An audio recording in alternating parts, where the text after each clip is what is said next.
Good morning. This is another question from the NEET PG recall. It was about the graft and its nutrition.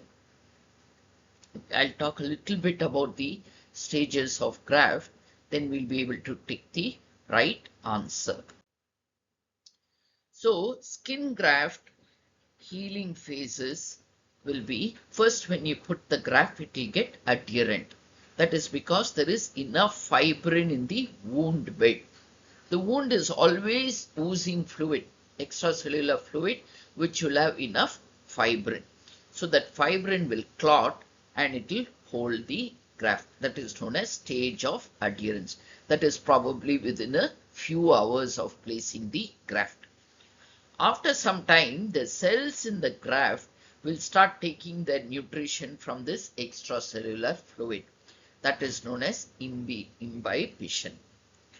Later on, after 72 hours, small blood vessels will grow into this graft. This is known as inosculation. Finally, the graft itself will start remodeling and almost become the skin of the, it will become almost like a normal skin. So these are the stages of skin graft, how it heals. So naturally the healing phases will also tell you about the way it is keeping itself viable. So we talked about adherence. I'll show it in another slide quickly.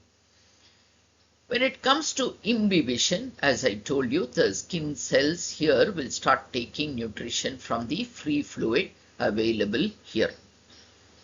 Now have a look. This is a graft which is less than 72 hours placed here. You can almost see the droplets of fluid leaking out through the fenestrations that we made in the graft. Number one, this fluid is good, but it can build up pressures and lift up the graft. So we make small holes to allow the fluid to also come out. This fenestration has been done with the device. This has been handmade, just snicks with the sharp end of the scalpel. So you can see the fluid there, and this is a visual way of looking at imbibition. Fine, that is, it is taking nutrition from that fluid.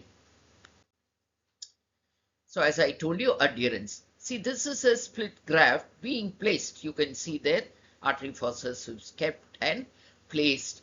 What will happen? It will get adherent. Then this is just less than 72 hours. So this graft is sustaining by taking nutrients from the fluid. You can see the fluid droplets also coming out.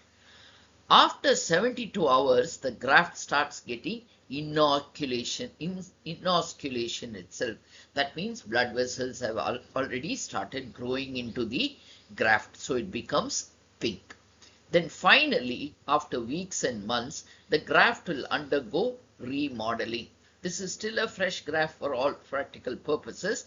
It is undergoing remodeling here. Now, as they told that the bed should be perfect for you to place a graft. It cannot be placed over bare bone, cannot be placed over bare tendon.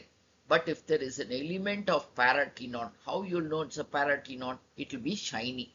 You can place a graft. Look at this raw area on the dorsum. There is a there is a tendon there with an intact paratenon. So you could place a skin graft. You see, even though there was a paratenon, it has nicely got taken up here, but there is a small patch which has not taken up over the paratenon. What I am telling you is that if there is a tendon with the paratenon, it's likely to take up the graft.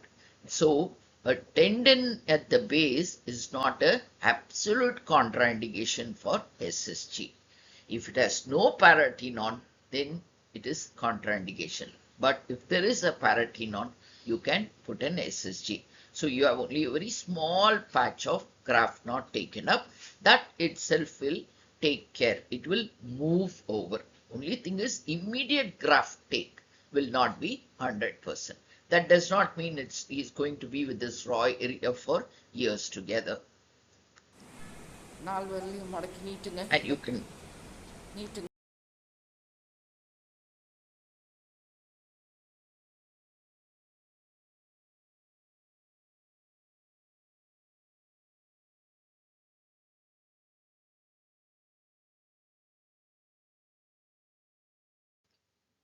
okay. Now, grafts can break down years later. See this graft nicely taken up.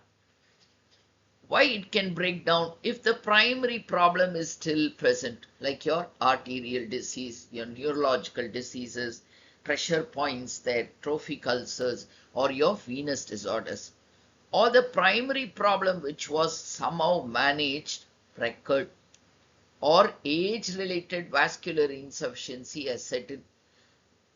Whole body has a global problem with the vessels. Why the graft alone should be getting a pristine blood supply? It will break down. Or there is trauma to the grafted area. That skin anyway will never retain the full tensile strength. It is easy to break down with even minor trauma.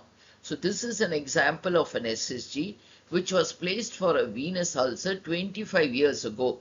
There is a breakdown of the SSG now. You can see the breakdown. Not only that, his varicose veins, the underlying problem has recurred. So thank you very much. I've just discussed one main question. Your one tip I'll give you, if they are going to ask nutrition about a graft, the contention will be between imbibition and inosculation. They are not going to ask about the remodeling, neither are they going to ask about the adherence. So you would need to remember only these two. Less than 72 hours, it's going to get directly nutrients from the fluid. And more than 72 hours, blood vessels are going to grow into the graft itself. That is known as inosculation. Taking direct nutrients is imbibition. You need to know only that much, which should suffice. I just brought in some more information about grafts so that you'll be able to get some more clarity. If they ask a related question, you'll be able to answer.